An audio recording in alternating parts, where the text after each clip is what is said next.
Hello, my freaky darlings. I'm Zeffy Wings, and there is only one thing that could possibly go wrong. I'm really pleased with how my first crack at a FNAF theory went. I loved bringing a psychological aspect to the analysis, and I'm eager to dig in again and see what more we could find. If you haven't seen that video, I do recommend watching it, since this theory is really off the back of that one. I will start by refreshing those concepts first, though, to make sure we're all on the right foot. In my last theory, I explained that in Help Wanted 2, we are almost certainly playing as Cassie's dad, and we also seem to be the Bonnie bully bro, who was involved in the prank that led to the youngest Afton child being chomped. We have some problem with our memories, and Glitch Trap is trying to help us remember by giving us icons of our past. In gifting us those icons, Glitch Trap addressed our character as Jeremy. This creates a connection with our character, named Jeremy, and one of Afton's victims, also named Jeremy, in that they are both Bonnie-focused characters. This raises the question of whether all of the bully bros could have a connection to the corresponding Afton victims, and if the motivation behind the victims the Afton chose could have correlation to this incident that led to his youngest child's death. I suggested that this motivation could also help explain the fate of Help Wanted 1's Jeremy, where the mimicking program could have prioritized choosing a victim based on the characteristics that Afton originally chose his victims by, rather than using him as a means to escape, even killing him in a way that harkens back to another Bonnie character, giving him an injury that matches Withered Bonnie's. Lastly, I talked about our old pal, Jeremy Fitzgerald, and I admit I made a mistake here. I suggested we could use this character as a smoking gun to prove that the Afton family uses names as a form of connection, as Micheal Afton would have been using an alias that harkened back to the children of his father's victims. The problem is, Jeremy isn't the security guard that Mike uses as an alias. Fritz is. Fritz Smith is the guard that is fired for odor and tampering with animatronics, our two Mike calling cards. The good news is, this doesn't change the theory evidence at all. Fritz is also the name of one of the Afton victims. It still harkens back to that shared name characteristic. It's even more interesting this way, because this becomes our second through line from the bully characters to the Afton victims. Because Fritz is the name of the child who Afton puts inside Foxy, and Micheal is the boy in the Foxy mask. Did the name Fritz always mean something to Micheal? A middle name, or just a name he liked, and that was why Afton chose him to be the stand-in for Mike? Or was there some other reason Fritz was chosen, and Mike used the name for his alias because he knew his father chose this boy as his stand-in? Either way, it's really exciting to see such another strong parallel, because I think this really backs up the idea that there is a psychological connection between all of these bullies and victims. But where does that leave Jeremy Fitzgerald? Is he back to just being another loose end? I didn't know at first, but as promised, I went and watched Right Toast's theory video after posting mine, the one where they proposed, as I did, that our character's name is Jeremy in Help Wanted 2. And I now believe, as they do, that our character, Cassie's dad, is the same character as Jeremy Fitzgerald. Rye made a compelling case, linking our Jeremy's memory problems to this probable victim of the Bite of 87's brain injury. Now, frontal lobe damage is more associated with short-term memory loss, but there could be further damage, and adding to it the trauma associated with this incident, I buy the reasoning that there would be memory loss here. It could also help explain our Jeremy's behavior. Frontal lobe damage inhibits fear. And here's our Jeremy hunting desperately for what's wrong in this pizzaplex, to the point where he is inside a crumbled building, prioritizing fixing broken robots and solving mysteries over his safety, or just going home. He's clearly not afraid of these terrifying robots. Instead, helping Foxy pick out new earrings to make her feel better about her broken face. And we know this part really happened and isn't just part of the Vanny augmented reality delusions, because we see Roxy in this new mask in the Ruin DLC. So, Rye has absolutely sold me on this. Cassie's dad is Jeremy Fitzgerald, the Bite of 83 victim. It's possible you can even see the damage on Maskbot's brain model, though I had trouble getting a very clear image. But other than the Fritz-Fitzgerald connection, this is all old news. What we really need to do is start seeing if we can map this victimology theory on Afton's other victims. And the next place I wanted to look was in the concept of escalation. It is a hallmark of serial killers that they escalate in their crimes. Since their actions give them a high, not unlike drug addicts, they often need more and more to reach their sense of relief. This will manifest in some obvious ways, such as becoming more violent or waiting less and less long between victims.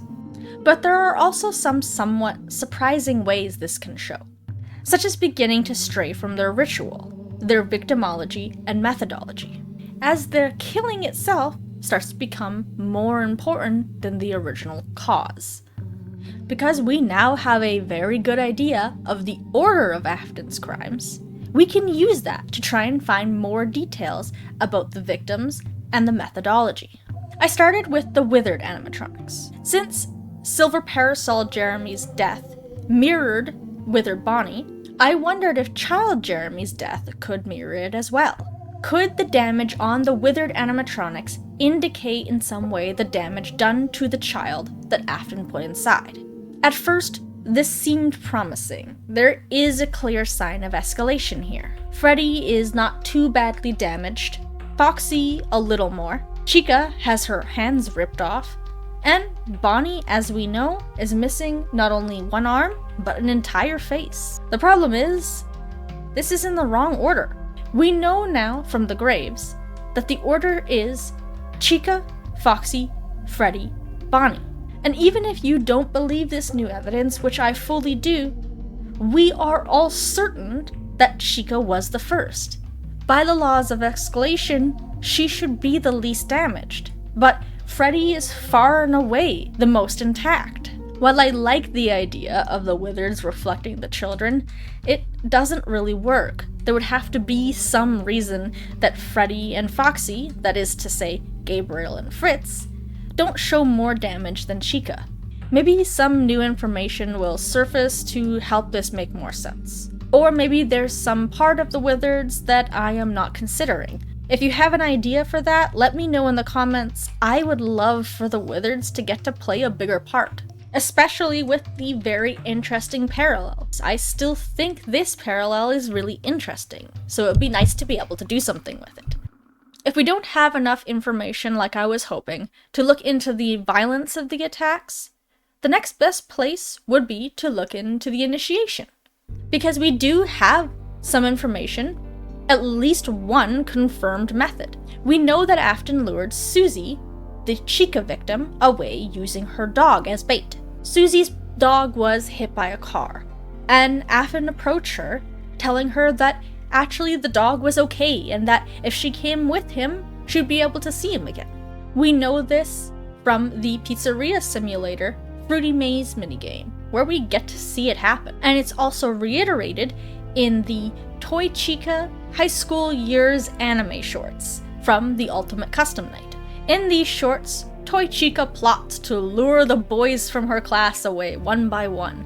One of the ways she says she plans to try is, I told him someone ran over his dog in front of my house, clearly paralleling the luring method that we know that Afton used on Susie.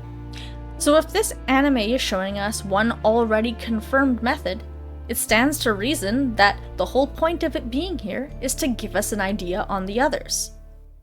So what does Toy Chika say she will do to get all the rest of her classmates?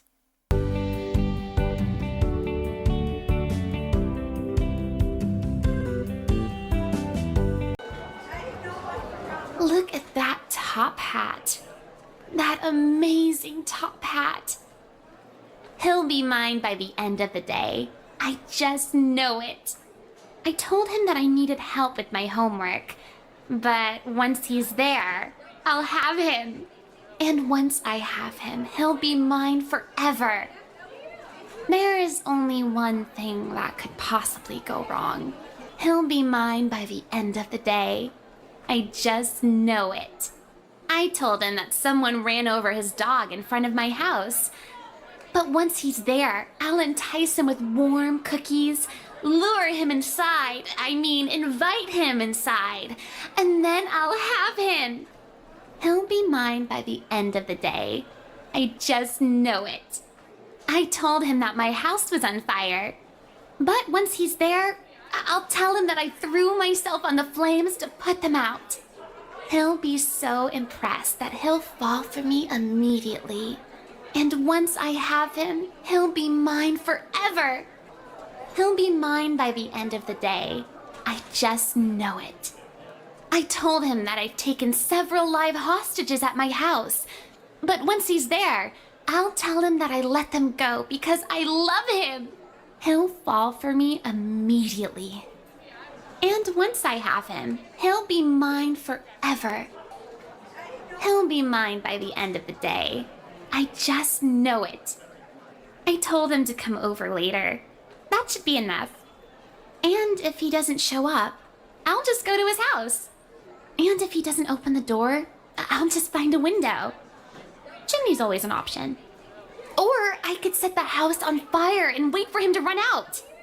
Then he could run into my arms. He'll be mine by the end of the day. I just know it. I'll just wait for him after school, throw a bag over his head, hit him with a shovel, and drag him into the back of my car. Then, when he wakes up, I'll tell him that someone was trying to kidnap and kill him. I don't know, Balloon Boy maybe. And then I'll tell him that I rescued him. He'll fall for me immediately. There is only one thing that could possibly go wrong. Holy shit, is there escalation here. My first instinct was to match the characters based on the animatronics, since 4 are already 1-to-1. Freddy is Freddy, Foxy is Foxy, Puppet is Puppet, Toy Bonnie is Bonnie.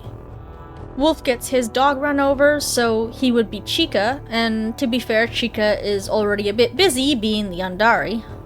And then Pig Patch would be the outsider, so Golden Freddy. The problem is, if we arrange them according to this, it really messes with the escalation. I mean, taking people hostage seems a bit more extreme than asking for help with homework. So then we just leave them in the order we see them, right? Well, no, because we know that Chika was the first. We find that out in this game. They already knew Chika was the first. I was the first. I have seen everything. Honestly, I think it's possible that this order is actually just a mistake. Like I said, they knew in this game that Chika was first, so there's no reason for her to be second on this list.